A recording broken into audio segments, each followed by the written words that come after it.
Halo, assalamualaikum teman-teman.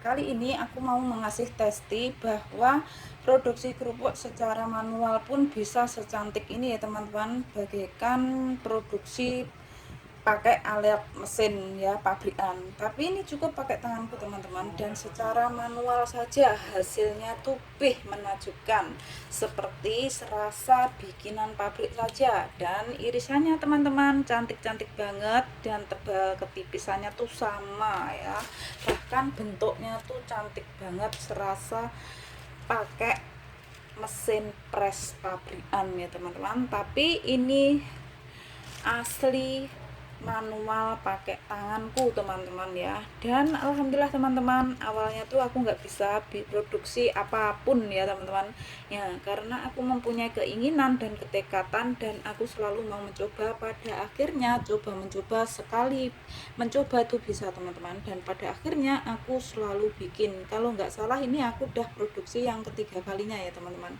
dan hasilnya tuh sangat-sangat memuaskan ya. Ini cukup dengan dua bahan saja teman-teman ya, cukup dengan bahan nasi dan tepung aci ya. Ini ide usaha yang sangat bagus teman-teman untuk kalian, apalagi di musim pandemi COVID-19 seperti ini, untuk ibu-ibu rumah tangga yang ingin mendapatkan penghasilan dengan modal yang sangat murah dan bahan yang sangat mudah untuk dicari, dan keuntungannya tuh sangat melimpah ya teman-teman ya. Dan bisa kita jual secara mentahan seperti ini kiloan, dan juga bisa kita jual dengan sudah siap saji atau sudah matang, hasilnya lebih lipat kali lipatnya teman-teman, bisa melimpah. Yuk teman-teman, mari kita bangun usaha kita dari nol sampai kita menjadi lebih dari nol ya. Seperti itu teman-teman, inilah suatu pengalamanku dari Indonesia, sudah mempunyai skill aku kembangkan sampai di negara tetangga, di Taiwan teman-teman ya. Dan aku dulu teman-teman sebagai wanita biasa yang berkarir saja dan tidak pandai-pandainya untuk memasak teman-teman ya. Setelah aku masuk di Taiwan tahun 2013 teman-teman, aku mulai menggemari memasak ya, hobi memasak, dan belajar sampai benar-benar aku tuh terjun di dunia artis dapur teman-teman. Itu ceritanya. Tahun 2015 aku mulai mengembangkannya, dan aku mulai terjun ke dapur, mulai memasak-masak ya. Awalnya teman-teman aku memproduksi payek, dan pertama kali aku memproduksi itu teman-teman tidak semulus yang kita bayangkan ya. Pertama kali itu ya hancur, kelemesan, dan kekasinan dan lain-lain sebagainya ya teman-teman.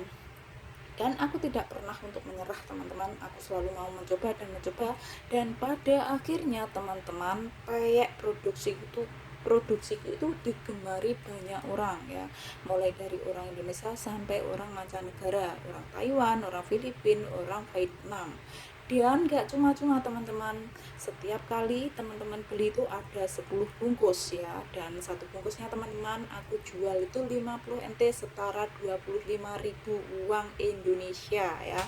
Dan omsetku teman-teman dalam satu minggu memproduksi peyek, memanfaatkan jam luangku setiap hari 2 jam kurang lebih ya teman-teman. Jam istirahat siang tidak aku buat istirahat, aku buat belajar bikin peyek teman-teman. Itulah teman-teman, kesabaranku dan ketelatenanku membuahkan hasil yang tidak cuma-cuma ya. Dan dalam satu minggu teman-teman, aku bisa memproduksi 150 bungkus peyek. Per peyeknya harganya 50 NT, setara 25.000 teman-teman. Itu satu produksi ya teman-teman, khusus yang peyek. Tuh peyeknya ada ebi, rasa ebi, kacang hijau, kacang tanah, kacang apa teman-teman, yang satunya itu kacang tolo ya, dan juga ada kedelai. Nah, seperti itu teman-teman, semakin aku memproduksi dan semakin ahli ya, dan semakin banyak variasi itu semakin banyak penggemarnya ya, seperti itu teman-teman. Dan aku tidak pernah untuk mengurangi citra rasanya teman-teman, aku berani jual mahal tapi rasanya tidak mau dikalahkan, seperti itu teman-teman. Jadi prinsipku teman-teman untuk memasak apapun ya, itu aku selalu menjaga citra rasanya, meskipun tuh bisa mengeluarkan dengan harga yang mehong, ibaratkan seperti itu ya, tapi tidak pernah mengecewakan pelanggan seperti itu. Ini cuma memanfaatkan waktu luangku, aku jadikan uang dan semangat teman-teman ya. Aslinya saat itu aku menemukan uang 1000 NT teman-teman ya, saat di rumah sakit, dan dibagi 2 orang tahun 2015.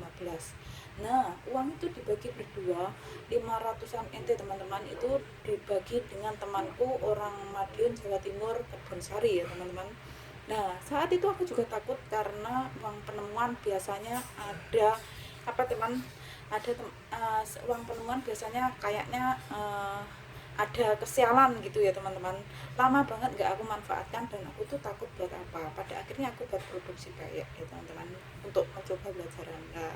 Itu pun aku tanya sama Pak Bosku boleh nggak pakai gasnya. Nah, dalam tempo itu aku tanya teman-teman, nggak langsung dijawab boleh.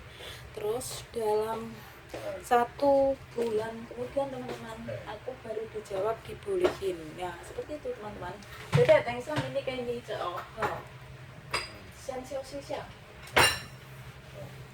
Terus habis itu teman-teman, Pak Bosku mengizinin dan aku diuji tes untuk menggoreng dalam jangka 1 jam tuh makan gas berapa ya. Ternyata murah banget teman-teman, cuman 20 NT